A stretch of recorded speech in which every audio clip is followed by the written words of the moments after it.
Buka puasa adalah momen yang dinantikan setelah seharian menahan lapar dan dahaga. Namun, kebiasaan mengonsumsi minuman dingin saat berbuka ternyata menyimpan risiko kesehatan yang sering diabaikan.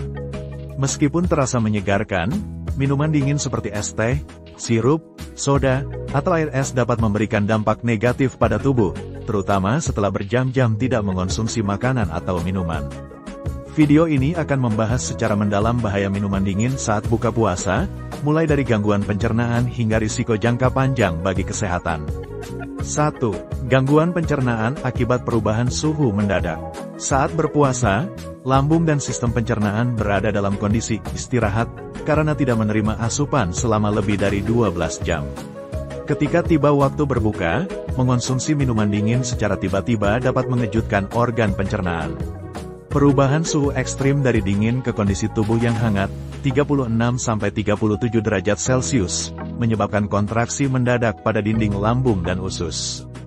Hal ini memicu kram perut, mual, atau bahkan diare. Selain itu, minuman dingin memperlambat proses pencernaan. Suhu rendah mengurangi efisiensi enzim pencernaan yang bekerja optimal pada suhu tubuh normal. Akibatnya, makanan yang masuk setelah minuman dingin akan lebih sulit dicerna, menyebabkan kembung, begah, atau rasa tidak nyaman.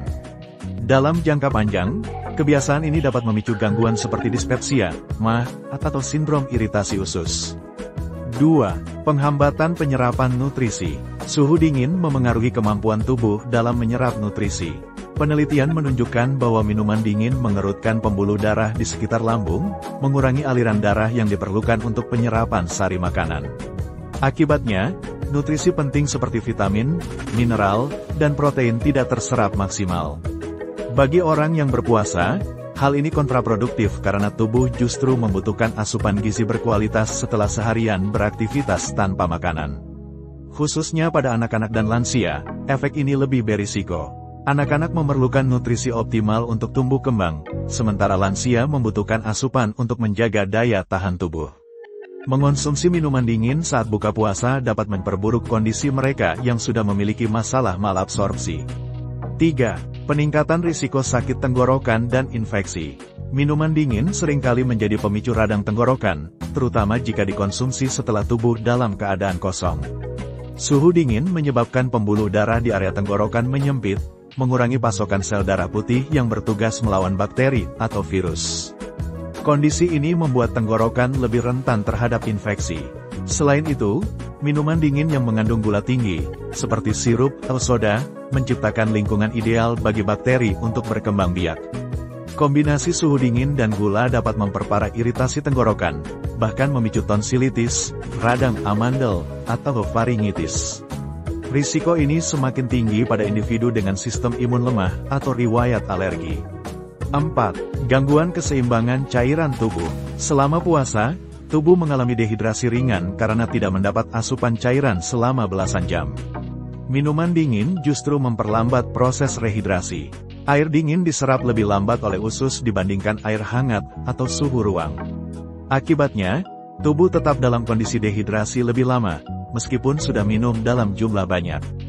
Dehidrasi kronis selama puasa dapat menyebabkan gejala seperti pusing, lemas, sulit berkonsentrasi, hingga penurunan tekanan darah.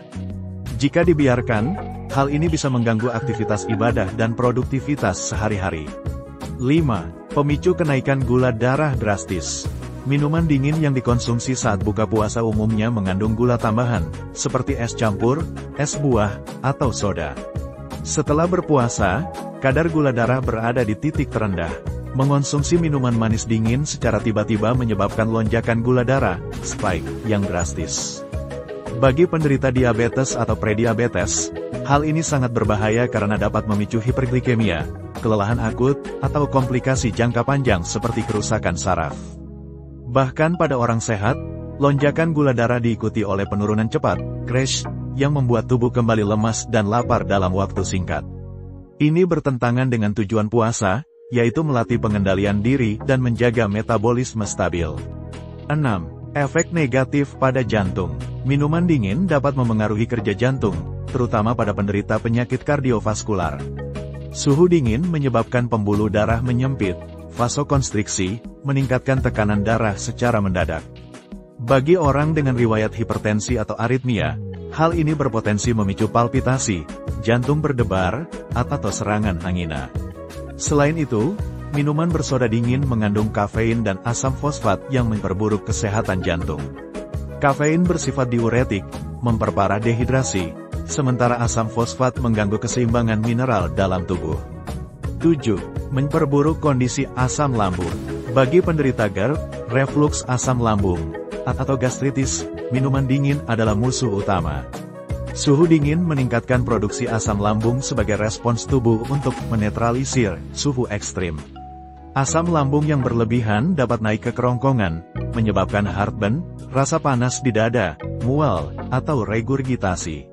Kondisi ini diperparah jika minuman dingin dikonsumsi bersamaan dengan makanan berlemak atau pedas. Kombinasi ini membuat lambung bekerja ekstra keras, meningkatkan risiko tukak lambung atau peradangan kronis. 8. Dampak pada kesehatan gigi dan mulut.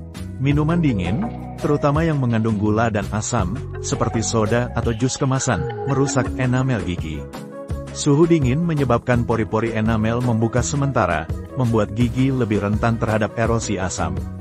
Jika kebiasaan ini dilakukan setiap hari selama bulan puasa, risiko gigi berlubang, gigi sensitif, dan karang gigi meningkat signifikan. Selain itu, mulut yang kering setelah berpuasa menjadi tempat ideal bagi bakteri berkembang biak. Mengonsumsi minuman manis dingin justru memberi makanan bagi bakteri penyebab plak dan bau mulut. Semoga tips dan informasi yang kami bagikan bermanfaat untuk Anda dalam menjaga kesehatan secara alami. Teruslah menerapkan gaya hidup sehat dan berbagi video ini kepada teman atau keluarga yang juga ingin hidup lebih sehat. Sampai jumpa di video berikutnya.